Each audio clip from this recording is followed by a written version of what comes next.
what do we stand for? Mm-hmm. Because personally, yes, I want to provide a foundation and a platform and equip my children with, the right tools and resources to go out there and be successful and make the most of themselves and be contributing human beings and right? I think for me though, I go back to more in terms of, I look at from like wealth and passing on something. It has nothing to do with money to me personally. To me, it has to do with the core values that I believe myself and our family stand for, and how my children embody that in what they do. Whether they want to go and make $1 million a year, they want to go and travel around the world and go on mission trips, and money doesn't mean anything to them at all.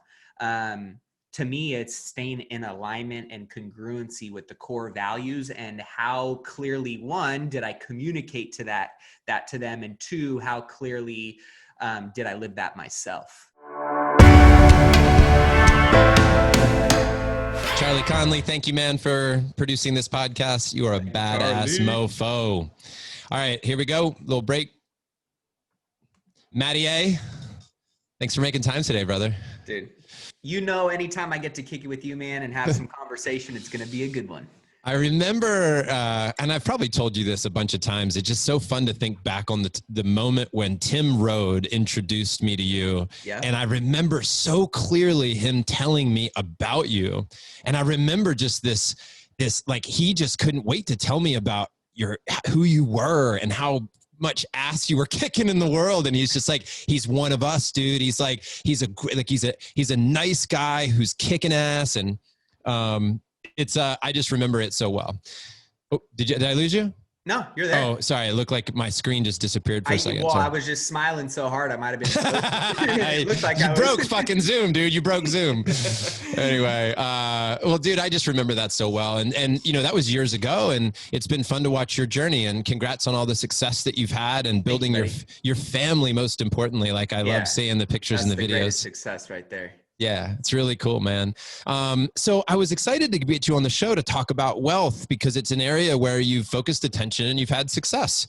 You've focused on not only building wealth for yourself, but helping other people do it. And I was mentioning to you earlier that my word of the year has been definition. So I want to launch right in and say, dude, how do you define wealth in your life?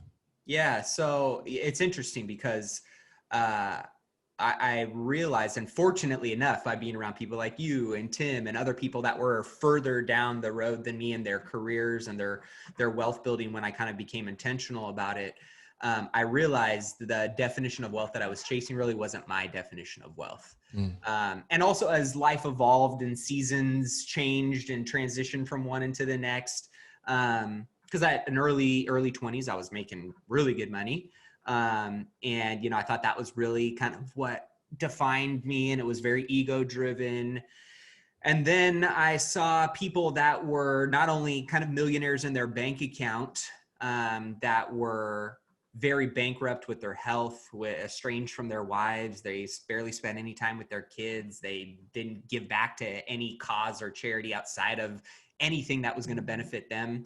And then I was kind of exposed to other people that were living like a millionaire in all areas of their life. And I was like, that resonates a whole lot more for me. I don't want to just be somebody who's wealthy and have a bunch of zeros in my bank account. I want to be somebody that kind of lives this whole life millionaire approach to all aspects of life. And so I actually kind of came up with this acronym of RICH. Like, what does rich mean to me? Rich means having very abundant, rich, plentiful relationships, personal and professional.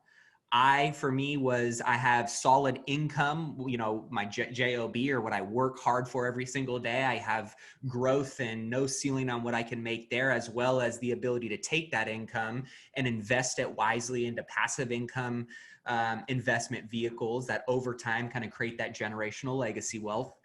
C was community and contribution, being surrounded by people that really challenged me, inspired me, called me up to a higher version of myself, but also people like you, right? I've been a donor in Front Row on the sponsorship for, 4 years now. And every time I see that charge come out, I'm like, to me, it feels good to be able to contribute to causes and missions and charities that, have nothing to do with serving me, but knowing that that value serves other people. So community and contribution, and then H, obviously mental, physical, spiritual health, knowing that those are abundant. I'm putting in the work there. To me, when I'm hitting on all cylinders and those pillars and categories of my life, I feel really wealthy. I feel very rich. And I actually made a list of like some of the things I was looking at, you know, some of the things for me that when I am, you know, operating at 90% in those categories and pillars, I feel dangerous. I feel weaponized. I feel like really nothing in life can stop me. And that's when I feel the wealthiest. It has nothing to do with how much money I'm making. So that's kind of my definition of being rich, being wealthy. And every, you know, day I try and intentionally show up in those areas of my life through frameworks and routines and habits and disciplines that ultimately give me the best chance to go out and win that kind of wealth. Yeah. You talked about legacy, and maybe it's the wealth that we get to pass along to people. What's your take on how much wealth we provide to our family, how much wealth we might pass along to other people? You know, and I'll tell you why I'm asking the question. Maybe backing up for a second, because it's kind of a loaded question, but I wrestle with this too, because I sometimes think about, I want to be able to provide to Tiger, you know, opportunities that financially we can provide to him, that sometimes I think I didn't have that provided to me, which is why I have such a hunger today, right? Like to learn to have that fight. And then I've met people along the way. I remember meeting somebody at Mastermind Talks one year, that Jason Gaynard's event. And this woman works with people who grew up in tremendous wealth, and the wealth has destroyed their family. And so I wrestle with this question of how much, right, needs to be given. And not to over explain the question, but one more bit of context is like, I've heard, you know, the idea of micro lending, you know, going into the, you know, areas of the world where they don't have money and giving tiny bits of money and teaching them capitalism. And I've heard all different arguments around why that works and why that doesn't work. But the idea of passing along wealth, right, to others, giving opportunities to people. I realize that's maybe a really wide open question that you could take anywhere you want, but I'd love to just hear your thoughts about how, you know, I know your kids are young too, so you've got a ways to go here, but. Yeah. I mean, I think for me, what I think about is, what do we stand for? Because like, personally, yes, I want to provide a foundation and a platform and equip my children with, you know, the right tools and resources to go out there and be successful and make the most of themselves and be contributing human beings and right? I think for me though, I go back to more in terms of, I look at from like wealth and passing on something. It has nothing to do with money to me personally. To me, it has to do with the core values that I believe myself and our family stand for, and how my children embody that in what they do. Whether they want to go and make $1 million a year, they want to go and travel around the world and go on mission trips, and money doesn't mean anything to them at all.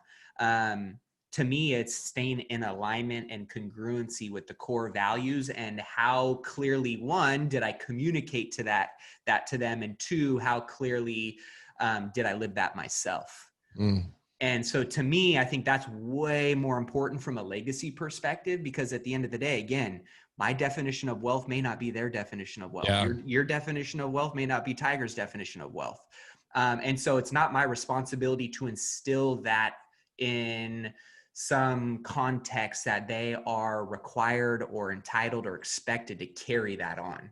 Yeah. For me, the best way to carry that on, or hope that they would carry that on, is to embody the core values that at the root, it has nothing to do with the external world. It's really the internal, and how the internal helps shape the external for my kids and the other people around them, and what that ripple effect looks like. So to me, that's more important from a legacy perspective. And my accountability in that is, how well did I communicate that to them and create space for them to cultivate that and carry that out in their own lives, and in turn make a difference for other people to create and define and live their own definition of wealth as well.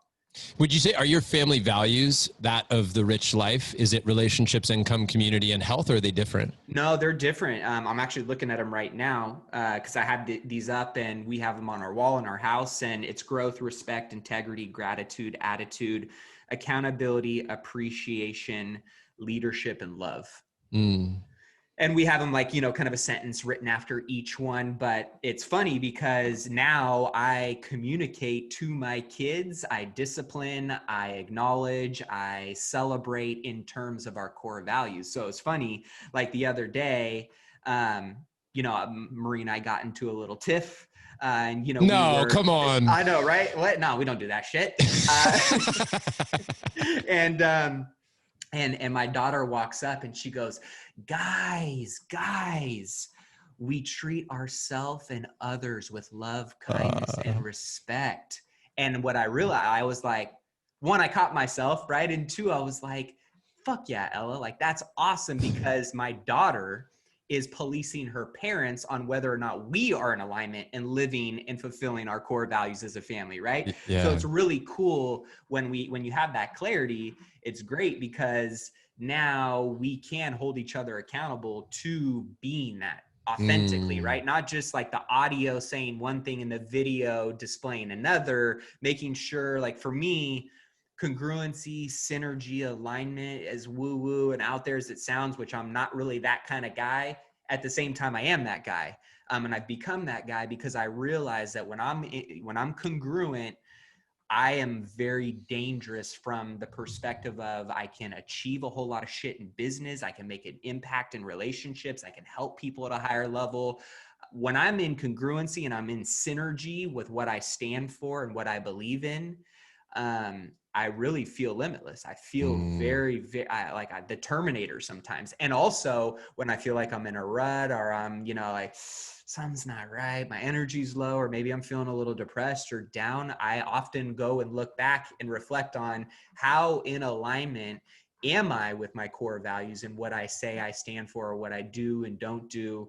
And it's oftentimes when I'm incongruent and out of alignment with those things. So for me, it's important that like clarity is a big piece in whether it's my goals in my business or my relationship or, my definition of wealth or rich life or whatever it is.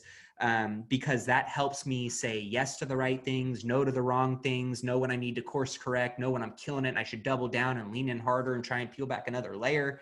And so without that clarity, it doesn't allow or empower me to be as intentional as I know I can be, because when I'm clear, I'm an executor. Like most of the guys that listen to this podcast are probably very intentional and executors. It's oftentimes when I'm not clear on what it is that I'm going after that I spin my wheels and waste a lot of time and don't get the outcome or result or where I want to go as fast as I probably could, because I'm just not clear. I'm lacking that clarity. So you have a lot of clarity and direction and congruency in your life right now. And I know that money has momentum behind it as well. So when you have wealth, having that investing power, having that buying power, having that community, that deal flow, if you will, is very, very powerful. But let's go back and look for a moment at the journey too, because some guys that are listening to this are wealthy, financially wealthy, and in all areas they might be wealthy. They might feel like they're in that zone of genius right now. Yeah. But I also believe that there might be I know for a fact there are people listening to this podcast that are like, shit, my health is fucked up. My relationships are jacked and I'm not making enough money. I'm like, I'm not in a good spot and I need to invest. I've got no money in the bank. Let's talk about that. So go back to, if you will, and go back as far as you want. You can go back to childhood if you want, but when you think about the blueprint that you now have, right, that guides you in the belief system and the values that you have around wealth creation and what allowed you to formulate the Rich Life acronym, dude, what were some of the key components? Who, what books, what people, yeah, right? What examples? It was a lot of fucking up, first and foremost. Like I got expelled from high school. I got arrested in college. I got faced with, a pretty significant jail time. And that was kind of like, I think, so maybe that's not your story or that's not relatable to you, but I think we all have those rock bottom moments where there's this polarity to life of, I knew that, how I was living my life and the decisions that I was making, or maybe the circumstances or results that I was getting in that moment was not me, nor was I going to just allow it to become me. And it was making that decision, and really it was just one small decision at a day, at a time, over and over and over an extended period of time, that now looking back was like, oh shit, like that actually added up to being something pretty significant or big or life-changing or a fork in the road. So I've been extremely broke and living at home and no money and poor credit and borrowing money from people and not able to pay my rent, right? And now obviously being in a little bit more of an abundant position to where you can start to play the game. And I never really understood, like, play the game of wealth building, the rules of money, the laws of, right, becoming financially free. But as you step up to the plate more and more and you strike out a lot, after a while you start to see enough pitches come across the plate that things start to slow down a little bit. You start to get a couple foul tips. Every once in a while you hit a single. Oh shit, I just hit a double. Whoa, I stepped up to the plate and I hit a triple or a home run. And eventually you start putting points up on the board. And so for me, it was one of those things where I've, like, one of my life mottos is, people always go like, why have you had success at an early age? And I go, to be honest, it's not because I wasn't scared. I've always had those oh shit moments. I've just changed the narrative and the conversation in my own head with fear, because I've had some of those early rock bottom moments with, my stepmom dying at an early age, tragically, getting arrested, like facing those, like, oh fuck, my life could be completely different if I don't do something about this. And that pain really being there. And because I have gone and pushed through that fear so many times and then come out on the other side, and maybe whether it was the result I wanted or didn't want, but whatever that fear was that was potentially preventing me, or I saw prevent a lot of other people from taking action on whatever it was, I would still check my pulse. I'd still hear my heart beating. The people that really mattered to me most were still there, whatever the outcome was. And I went, okay, like that fear overcome slowly started to compound into little things of confidence. And so it was like, how do I get into more of these situations that scare the fuck out of me? Mm-hmm. And I started to change that narrative. And it almost kind of, every time I was fearful of something, or it was like, oh shit, that anxiety sets in, it was like a call to adventure and action, because I knew I was going to find something out about myself. I was still going to be living. I might be living maybe in a dire circumstance that was different than what I expected or desired, but I started to become more confident in who I was. And so as I started to do more things, I started to build, and this is one of my life mottos, was like, I am dumb enough to believe in myself, and I am smart enough to execute every single day, no matter how big or how small it was. And as I started to apply that in the game of wealth building, I mean, one of my worst seasons financially of my life was I lost $189,000 on one development project that I did. And the poor me mentality was like, you suck. Why would you do this? What the hell? Like, how could you lose that kind of money? And now looking back, like, those losses and failures have really been my greatest stepping stones and teaching moments for success, that, I literally can allocate that $190,000 loss to being a lesson that ultimately helped me buy the hotel that I'm crushing it on right now. So it's those little things that, I would encourage anybody from a wealth building perspective to, of course, mentors, right? A lot of the people that you and I know that are way smarter than me, way more resource and capitalized than me, way, more experienced than me, connected than me. Those individuals and being around those individuals have been my greatest life and business hack. As a dad, being around someone like you and getting frameworks and teachings and lessons, people like Tim Rohde or David Osborne or Pat Hyben from wealth building perspectives, and I can go through, I call them my board of directors. I'm always looking to fill seats in my board of directors based on where I'm at in order to get to that next level. And by being around those individuals, they've been my greatest life or business hack, because they shorten my learning curve. They help me avoid mistakes that they've already made that I probably make on my own.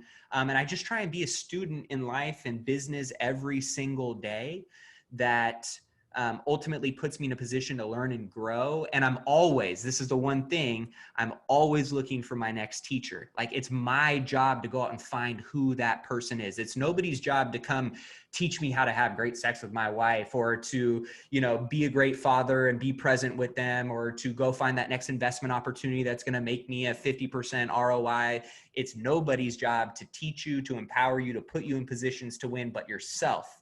And so for me, my awareness is up every single day.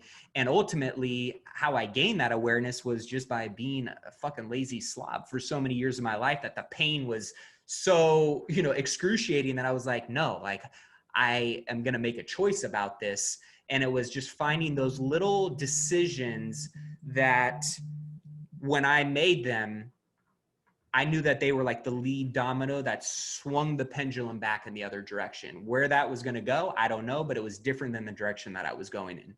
And so it's finding those drastic decisions, whether they're right or wrong. Sometimes, like, most of them were wrong, but they led me to the right one.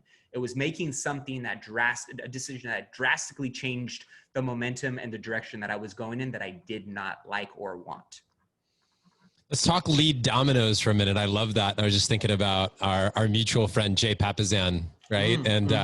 You know, he's got these tattoos on, right, on his forearms of the dominoes. Oh, does he really? Yeah. He looked at my front row, you know, foundation tattoo, and he's like, check the, we have a similar idea. So let's talk about the lead domino. And for anybody who's hearing that for the first time, it's just obviously, what's the thing that what action can we take that would, you know, result in some type of incredible ripple effect, you know, impacting lots of other areas of our lives. And the fact that, I think the example used in the one thing is that whenever you tip that lead domino, the next domino it could tip could be 50% bigger that it could knock over. And then that's how you can, really build momentum. So let's talk about that in each category of the rich life. So go relationship, income, community, and health. When you look at your current status, or if you want to look back at your building, you know, the road to success, what have been some of the lead dominoes that you either had tipped or continue to tip to this day in each of the 4 categories? Yeah, my number one, and it's all encompassing of all 4 of those categories for me, my number one thing is physical fitness. Mm-hmm. It really is. Like, if I am off my game, if I'm lacking discipline in certain areas, confidence in certain areas, energy, physical, mental, spiritual energy in certain areas, it always, for me, it's the one thing I have spotlighted as being my number one thing that swings the pendulum back in the right direction. It's physical fitness. Yeah. So that is always the one thing that I lean on when I'm not feeling as dangerous or as weaponized or as sharp as I know I can be. It's usually, oh, I'm not eating as well because I'm not working out. Oh, I'm not as, energized at work because I'm not working out. That's like the one thing foundationally for me. And honestly, I would say it probably, I don't want to say it is for everybody, but we as human beings were designed to move. We were designed to move. And when I know that I am intentionally moving my body, I intentionally move my mind. There's like this kind of at the root of it, this discipline. One of my favorite books is Jocko Willink. And he, Extreme Ownership. Extreme Ownership. And one of the things that obviously he talks throughout that book over and over and over again is, one, accountability, right? But discipline equaling freedom. And what moves the needle for me in almost all areas of my life from a discipline perspective is, if I can be disciplined enough to go get my lazy ass in the gym and move around, or to go do an activity or a hike or something physical, I become this, like, it's almost like this, Tim Grover wrote a book on Michael Jordan and Dwayne Wade and Kobe Bryant, and kind of this dark side. And there is this alter ego and dark side of Maddie that when I'm in the gym, I will go for a jugular. And it's like a metaphorical jugular, but it's like when I'm in there, I feel very fucking dangerous. And when I'm dangerous in the gym or with my physical fitness, I know I can be dangerous in other areas of my life as well. And so for me, that's my lead domino. It's I don't want to have a lead domino in everything. I just need that one thing to focus in, and that one thing trickles into so many other things. Are you in the gym, staying there for a quick sec, are you in the gym every day? Are you in, I'm moving my body every single day. So and is this weight 365. training? Is this? Yeah. So for me, it's about 4 to 5 days a week in weight training. I've toyed around, and usually will, based on the type of year, like right now I'm swimming a lot more and swimming laps. When it's cold outside, I'm usually doing more like yoga and things along those lines. So I try and rotate kind of like my supplemental days, but yeah, for me, it's weights. Like weights, just there's something about it, because I grew up in sports and we were always doing weight training, and that's just kind of a part of what's burned and ingrained into my DNA now. That I know when I can compete against myself in the gym, I can go out and compete at a high level in life. You work out by yourself? I rotate between, having a couple of buddies. I always work out better, hands down, when I have somebody there to kind of hold me accountable and work out. But it's not the buddy who wants to shoot the shit in the gym. Like when we get in there to sweat, to get after it. Yeah. But I also have, over this last year, kind of like, I've looked at like certain people that actually do work out by themselves. Like, for example, Dwayne Johnson, The Rock. Every time he's filming a video, homie's in there by himself. Like, it's almost like, when you looked at Kobe a lot of the time, when he was working out at 2 to 4 in the morning, there really wasn't anybody in the fucking gym with him. Right. So it was like this beast mode mentality of like, do I really need somebody in here to hold me accountable? Am I that big of a bitch that I need to call someone to get my best workout? And I would apply that in certain areas of life. Is like, when you think about, I've always been a big like accountability, extreme ownership. And you think about it, whether it's in terms of hiring somebody into your organization and like, oh, you need to build in all this stuff to hold them accountable. And I'm like, when I think about the most successful, the high performers, the high achievers, they really don't need accountability. The only accountability they have or need is with themselves. And so for me, it's like, how do I get to that next level of accountability with myself? Because oftentimes there are those days where I'm like, that negative self-talk, shit, I don't want to do this, or I'm not going to do this. And then I don't, right? And for me, it's like, how do I get to a level of accountability where I don't need anybody else or any incentive beyond me? That's kind of the code I'm trying to crack for myself. That's really cool. Do you have any tripwires for yourself that when you drop below a certain weight that you can pick up, when you can see your belly popping out of your shirt, when your body fat percentage goes above a certain metric? Like, do you have like, I might vary a little bit in my strength or my speed or my whatever, but do you have a like never fucking below this number or never below? I don't. For me, it's never an external measurement. For me, it's always internal. And how do I feel? How do I see myself internally? And I guess that's more of like a gut feeling. It's a good question, but for me, no, it's, I was like, for me, I just want to look good naked and enjoy having sex with my wife. So like physically, I want to feel good when I'm naked. And then, other than that, it really is just based off of feeling and how do I feel about myself? So there's been times I've been a little fluffier and I feel fucking great about myself. And there's been other times where I'm shredded and I'm still not like satisfied with it. So I usually go off of kind of that emotional feeling instead of like markers or measurements and things like that.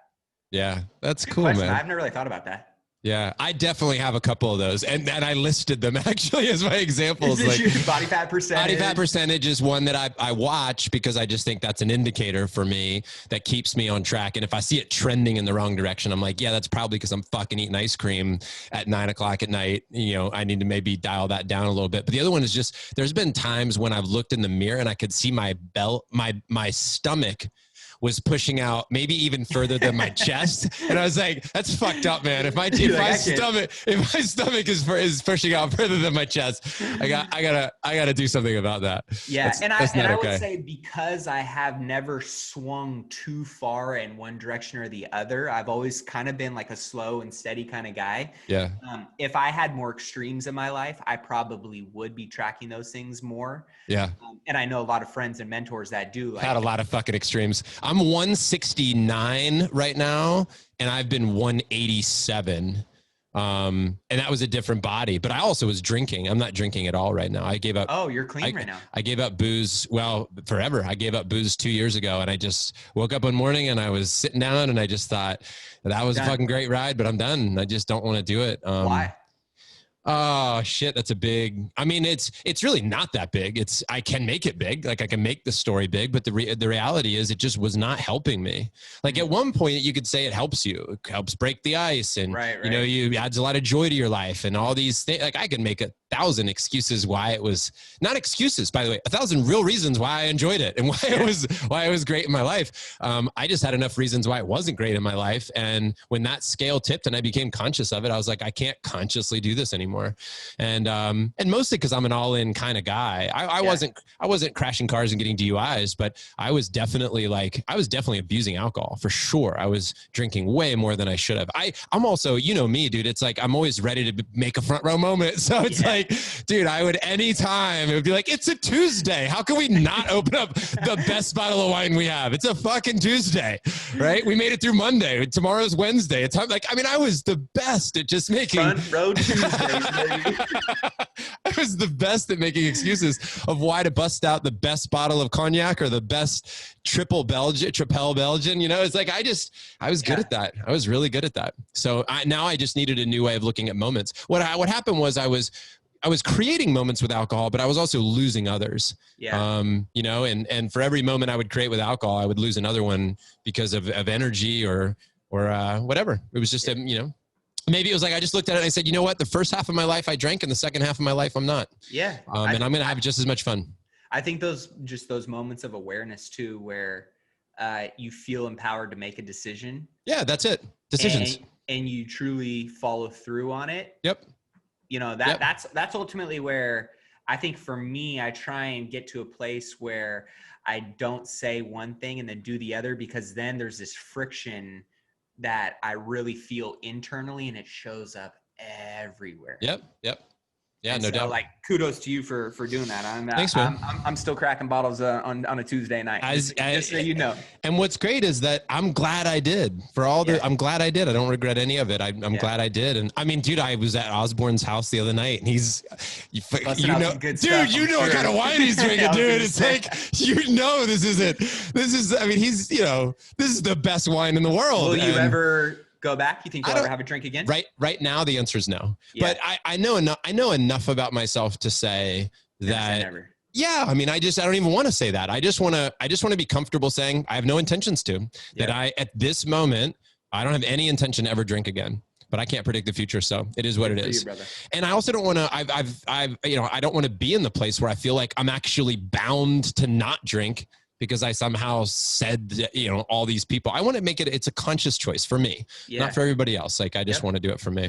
All right. How about some other lead dominoes? How about with community or income or relationships? What are you focused on as the keystone habit? Yeah, for me, you know, I've got there's the changing, evolving goals, right, that are based on what the vision is and what I'm moving the needle forward on. But then there's just kind of like the foundational principles of things that I always need to be doing. Yep. And donating money is great. And I've got a lot of, you know, lines in different fishing ponds that allow me to donate. But for me, it's always like, I'm a face-to-face person. I really do get energy from being around other people. And that's why, dude. I mean, this whole COVID and isolation, it's been challenging for me at times, but finding ways to contribute and make a difference in other people's lives, whether that's just jumping on a phone call. But for me, it's really getting in proximity to people. So just having my quarterly, get together with kind of like my little community, my Rich Life community, as well as getting involved in other groups and masterminds and charities. Obviously, great friend Tim Roden, a big mentor and influencer in my life, being a part of his mission and helping in any way I can. So those are things that if I feel like, dude, let's give him a little love right now, because I know we both love this guy. One of the most Hall of Fame human beings I think I've ever just come across. Epic. Tim Rode. So the organization I know that we're both a big fan of, we both supported in many different ways. One Life Fully Lived. Yep. And what I want to give a shout out to also is their roadmap that they put together. So good. So good, right? And it's downstairs on my kitchen table, and we're doing this co-op homeschooling program with another family. And part of my mission is every Tuesday and Thursday from 1 to 3, I have Daniel and Tiger as like, they're the older boys. I get them. I get to create the curriculum. I can teach them anything I want. It's awesome, man. I'm a teacher, which is like in a way that I've never been, or an identity that I've never had, I should say. Yeah. And we're using the One Life roadmap. And so I just want to give props to Tim Rode and the whole team, because I know that Tim and many other people contributed to the development of that. In fact, I wouldn't even attempt to name all the people that have supported it, but it's been a lot of amazing people bringing their heart and soul to the table. And how would you describe the One Life roadmap? Like, I think I would do a really shitty job right now, but how would you describe it? I would just say in general, and this kind of goes back to whether this is for your kids or for a friend or a family member or for yourself, it's really, it's a tool that asks really quality questions that helps you help your brain get to work in finding quality answers. Yep. That's the way I would describe it, in the sense of, yes, it gives you tools and resources and kind of helps you map out where you want to go and by when and with who and all of those things. But in general, like I found this in my own life, I'll just speak from my own perspective, that when I'm feeling like I'm not covering the ground that I want to cover, or I'm feeling a little lost or unclear, it really comes back to just not asking the right questions, therefore not finding the right answers. Because when I'm clear and I know what it is that I'm moving towards, it's pretty, I don't want to say easy, but it's much more simple to create a roadmap that I can focus very clearly on and just get in the trenches and execute on. Yeah.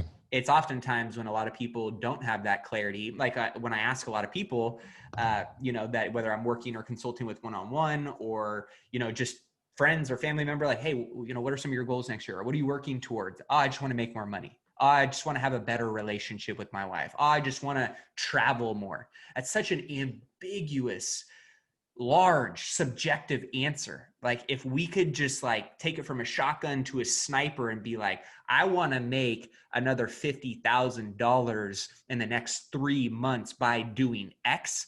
Okay, cool. We can back into that plan. Hey, I want to travel with my, kids 3 times over the next 3 months to 3 different destinations, go on X date nights with my wife and do blah, blah, blah. Okay, cool. We can back into that.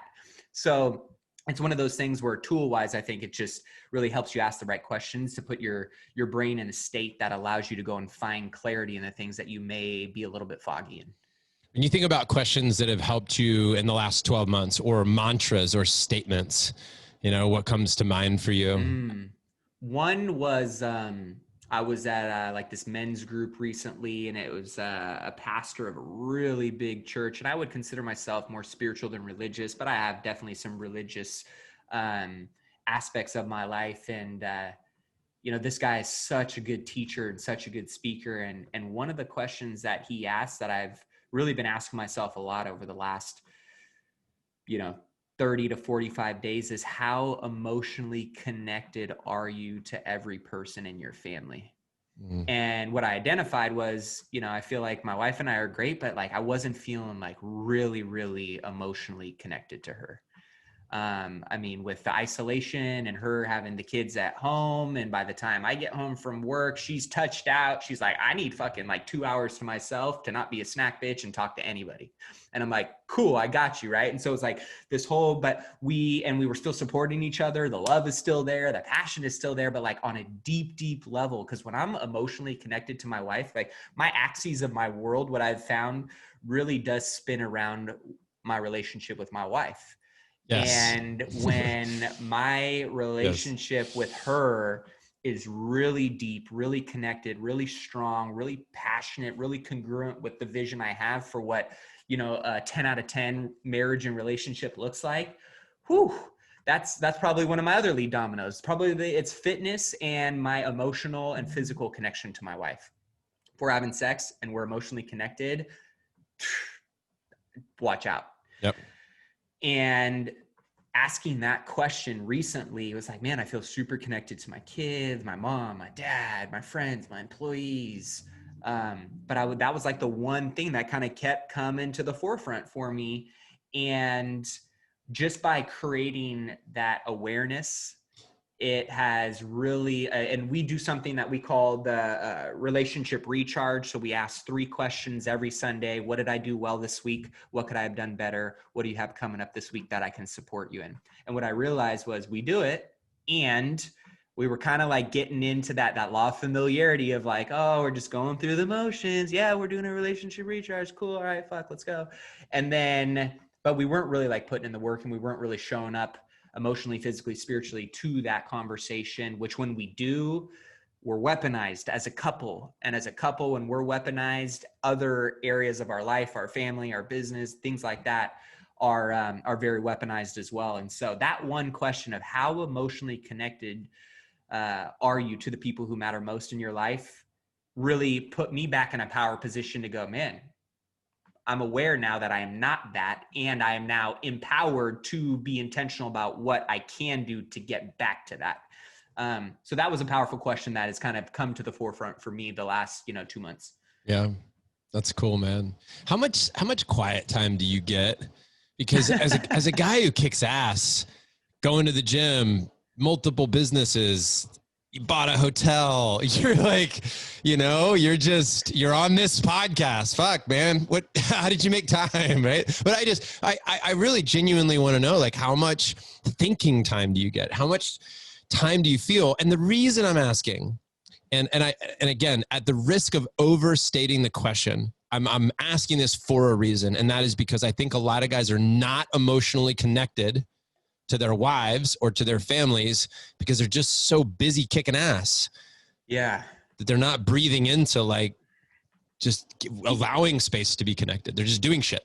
Yeah. For me, this was maybe about 2 years ago. I did an ayahuasca retreat, and that was probably my biggest takeaway. I remember, for those that don't know about ayahuasca, I would just say do a little research on it, and you'll maybe get a little bit more context and color to what I'm talking about here. But I was coming out of the first night of ceremony, and, my mind was completely blown out of my freaking brain. And you kind of have to really you learn so much and you do so much in that experience that it was like, I don't know how to process all of this. And so I was sitting down with one of the shamans, and I start kind of talking about some of my ahas and the things that I had experienced and learned and felt, and they kind of help you kind of like therapeutically process all of this stuff, so that way you can figure out how do you want to go back and integrate this into your life. And I remember straight up like bawling, crying, and like hands like ugly cry, snot, and like I couldn't stop. And she's like, well, what's wrong? Like, what are you feeling right now? And I was like, I feel like this is the first time. I'm like almost getting emotional even thinking about it. It's like taking me back there. I feel like this is the first time that I've actually truly been able to feel what rest is, what stopping and pausing is, and what that feels like. Because I've been sucked into this vortex of life, and I've been in the eye of the tornado of my own storm. And we all have, like, my busy is no different than the next person's busy. It's just our busy. It's our own tornado. We're all stuck in the center of this crazy fucking storm that we've all created in our own lives. And mine's no better, no worse than anybody else's, but it's my own storm. It's my own shit. And it was like, I haven't been able to like really give myself time to rest and know. I felt so, mind you, I was throwing up like 20 times in a bucket for the last 8 hours, and I felt so cleansed and so rested and so at peace. And I realized that I'm always in a hurry to get to the next destination, and I don't give myself as much permission or time to enjoy where I'm at. And of course, life sucked me back into that vortex. And at the same time, I'm so much more aware and intentional about carving out those moments of peace and quiet. I've become, and I try and tell other people too, like, it's okay to be selfish. You deserve to be selfish. And also by being selfish, it, one, helps you show up better in the moments that you are there and needed for other people.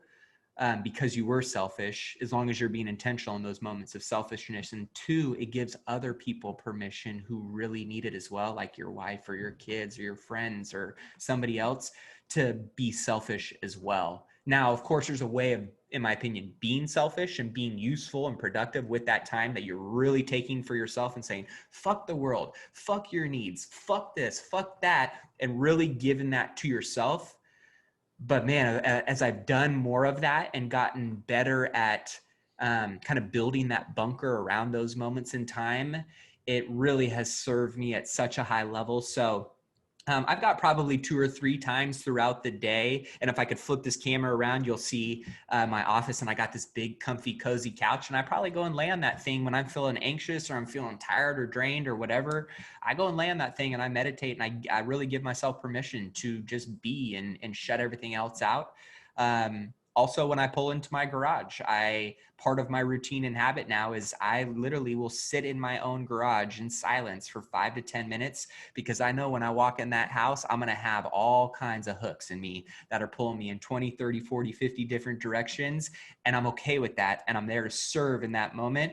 But I also want to make sure that I'm really giving myself those moments to make sure that I'm recharging, because, you know, if you're walking in and your cup is half depleted or you have nothing left to give, you're not doing yourself or anybody else any good. So I've tried to be a lot more intentional, aware about those moments, and man, it's been very powerful for me. Matty, that's I think that's a perfect place to wrap.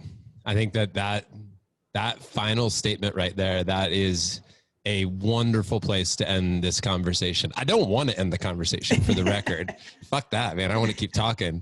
I got 10 more questions for you that are going to lead to 100 more after that.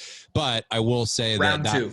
That was really great. Yeah. And it reminds me, having this chat with you really does remind me how much I like you as a person, and how smart you are, and how kind, and also how much you kick ass, right? I can't say kick ass, or I can't say badass now without thinking about the new Cobra Kai. Did you see it? I did. Did you see it? Dude, Johnny's always like, but it's badass. And I'm like, every time I say badass now, I think of Johnny. I saw that pop up on Netflix, and I was like, no, they didn't. Yeah. Dude, were you a little cautious going into it in the beginning? Like, a little bit cautious. I was too. I was like, this might be a total fucking train wreck. This is going to be terrible. I was like, I'm going to watch it. and it's really good. It's really good. It is good. Yeah. It really is awesome. So anyway, man, thanks for being badass. Thank you, brother.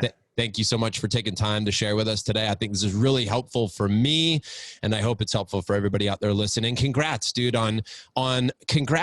congrats on finding your definition of wealth. And I love what it is. I love the rich life. I love that your pillar, that you are focusing on in the lead domino is with health. I love what you said about your lead domino being with your marriage as number 2. I thought that's so great. And from a guy who was a millionaire at a very young age and has continued to create incredible wealth for yourself and now helping others to do the same. I love you talking about rest. I just really, really appreciated how you approached this dialogue. And it definitely makes me feel stronger and more focused as a man for having this chat. So thank you, dude. Dude, as always, John, you're world-class at creating space for people to feel comfortable and to, I think, serve and deliver the value that they have to offer. And sometimes they don't even know it. So I appreciate you, brother, and what you do, what you've done for me, what you continue to do for me, what you do for others. And you are another one of those Hall of Fame human beings, man. I got a lot of love for you. So thanks for having me on today. Thanks, buddy. And I know you're teaching. I know you're coaching. You're helping people. I mean, you've had tremendous success with flipping houses. You've had success in lots of different areas of real estate. You mentioned that owning a hotel now and whatnot. But you've got some clients. You've got some programs. You've got some places where people can go. Can you give a little direction? Where can guys go connect with you? If anybody wants to connect with me, they can always text. I got a text number that basically anybody can reach out to me. at 844-447-1555. Anybody that wants to know more about, coaching, mentorship, you can just text mentor to that number, mentor to 844-447-1555. That's a way for us to set up a call, connect, hang out, chat, see if there's, based on your goals, what you're looking to accomplish by when, whether there's some synergy, or if it's not me, who I can help maybe point you into the right direction, knowing that, we've got great networks and great people, just always looking to serve and connect with other great people. Matty, thanks, buddy. Appreciate it. I'm looking forward to another chat, man. I'm going to get it scheduled now. I'm fucking talking to Rachel. We're going to get this shit scheduled now. Let's do it. Does it slip away? All right, man. Thanks, buddy. Thanks, buddy.